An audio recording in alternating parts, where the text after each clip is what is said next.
Welcome to GK tricks IQ. Question number first, निम्नलिखित में से किसे जीव विज्ञान का जनक कहा जाता है?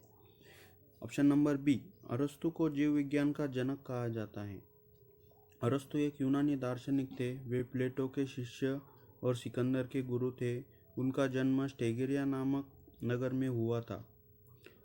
एडवर्ड जेनर ने चेचक के टीके का आविष्कार किया था। एडवर्ड जेनर के कार्यों के उपलक्ष्य में ऑक्सफोर्ड यूनिवर्सिटी ने इन्हें एमडी की उपाधि से विभूषित किया था। चार्ल्स डार्विन ने क्रम विकास सिद्धांत का प्रतिपादन किया था और उनका शोध आंशिकी रूप से 1831 से 1836 के बीच में हुआ था। जंतु विज्ञान यानी जूलॉजी किसका अध्ययन कहलाता है? ऑप्शन नंबर सी, जीवित एवं मृत जानवरों का अध्ययन जंतु विज्ञान कहलाता है। नेक्स्ट क्वेश्चन, निम्नलिखित में से जीव विज्ञान की कौन सी शाखा आनुवंशिकता तथा विविधताओं के अध्ययन से संबंधित है? ऑप्शन नंबर सी, आनुवंशिकता तथा विविधताओं के अध्ययन से संबंधित है। कीट विज्ञान यानी कीट विज्ञान को एंटोमोलॉजी भी कहते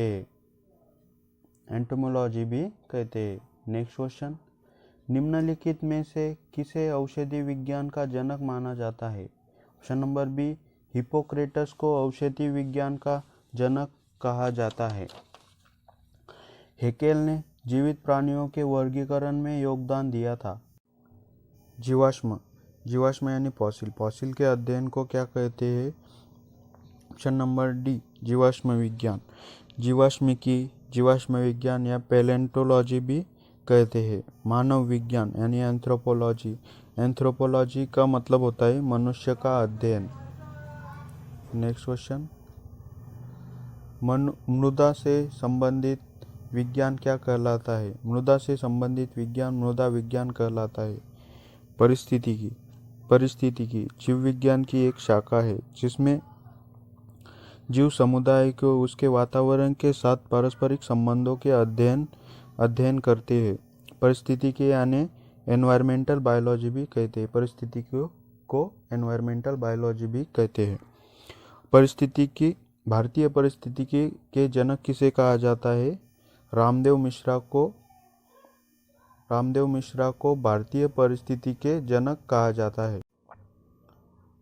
क्वेश्चन नंबर 7, शैवाल विज्ञान किसका अध्ययन है? शैवालों के अध्ययन को कहते हैं। शैवाल विज्ञान को फाइकोलॉजी भी कहते हैं। कवक विज्ञान को माइकोलॉजी भी कहते हैं। मशरूम वास्तव में कवक विज्ञान का एक एग्जाम्पल है। जीवाणु मनुष्य के शरीर में जीवाणु के उपस्थिति का सर्वप्रथम 1880 में पता लगाया था। लाइकेन सॉइल फॉर्मेशन की प्रक्रिया में सहायक होते हैं। लाइकेन खाद्य पदार्थों में भी यूज किए जाते हैं। क्वेश्चन 8, फफूंद या कवक के अध्ययन को कहते हैं। ऑप्शन नंबर सी, कवक विज्ञान फफूंद या कवक के अध्ययन को कहते हैं। नेक्स्ट क्वेश्चन, कीटों यानी इंसेक्ट के अध्ययन को क्या कहते हैं? कीटों यानी इंसेक्ट के अध्ययन को एंटोमोलॉजी कहते हैं। नेक्स्ट क्वेश्चन, जीवाणुओं के वर्गीकरण के अध्ययन को क्या कहते हैं? जीवाणुओं के वर्गीकरण के अध्ययन को टेक्सोनॉमी कहते हैं। टेक्सोनॉमी यानी बैक्टीरिया से होने वाली कुछ प्रमुख बीमारियां यानी टीबी, कॉलेरा, फूड पॉइजनिंग शामिल है। नेक्स्ट क्वेश्चन, टॉक्सिकोलॉजी का संबंध किसके अध्ययन से है? टॉक्सिकोलॉजी का संबंध विषयों के अध्ययन से है। मनुष्य, पशु, पौधे और पर्यावरण पर जहरीली चीज़ों की वजह से होने वाले नुकसान के प्रभाव का अध्ययन किया जाता है। नेक्स्ट क्वेश्चन, आनुवंशिकता के नियम किसने प्रस्तुत किए थे? ग्रेगर जॉन मेंडल ने आनुवंशिकता के नियम प्रस्तुत किए थे। यह एक पादरी भी थे। उन्हें आनुवंशिकी का जनक कहा जाता है? उन्होंने मटर के दानों पर प्रयोग कर आनुवंशिकी के नियम को निर्धारित किया था। माइकल फैराडे भौतिकी वैज्ञानिक एवं रसायन तज्ञ थे। उन्होंने विद्युत धारा के चुंबकीय प्रभाव का आविष्कार किया था। नेक्स्ट क्वेश्चन, जीवों के उनके पर्यावरण के संबंध में अध्ययन को क्या कहते हैं? जीवों के उनके पर्यावरण के संबंध में अध्ययन को पारिस्थितिकी विज्ञान कहते हैं। प्राणी विज्ञान की उस शाखा का नाम जिसमें पशु व्यवहार का वैज्ञानिक अध्ययन किया जाता है? ऑप्शन नंबर डी, इथोलॉजी, जिसमें पशु व्यवहार का वैज्ञानिक अध्ययन किया जाता है। नेक्स्ट क्वेश्चन, पक्षियों के वैज्ञानिक अध्ययन को क्या कहते हैं? पक्षियों के वैज्ञानिक अध्ययन को ऑर्निथोलॉजी कहते हैं।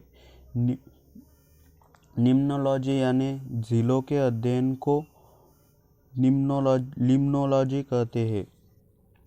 हर्पिटोलॉजी यानी रेप्टाइल्स के अध्ययन को हर्पिटोलॉजी कहते हैं। नेक्स्ट क्वेश्चन, मर्मिकोलॉजी किसका अध्ययन है? मर्मिकोलॉजी चींटियों के अध्ययन को मर्मिकोलॉजी कहते हैं। कीटों के अध्ययन को एंटोमोलॉजी कहते हैं। कीटों के अध्ययन को एंटोमोलॉजी कहते हैं। आर्थ्रोपोडा प्राणी जगत का सबसे बड़ा संघ कहलाता है। विटीकल्चर जाना जाता है। ऑप्शन नंबर बी, अंगूर के उत्पादन से विटीकल्चर जाना जाता है। संतरे का वैज्ञानिक नाम सिट्रस एक्सिनेसिस है। इसमें vitamin A, vitamin B, calcium, magnesium, potassium, phosphate आदि पोषण तत्व पाए जाते हैं। नेक्स्ट क्वेश्चन, एरिनियोलॉजी किसका अध्ययन है?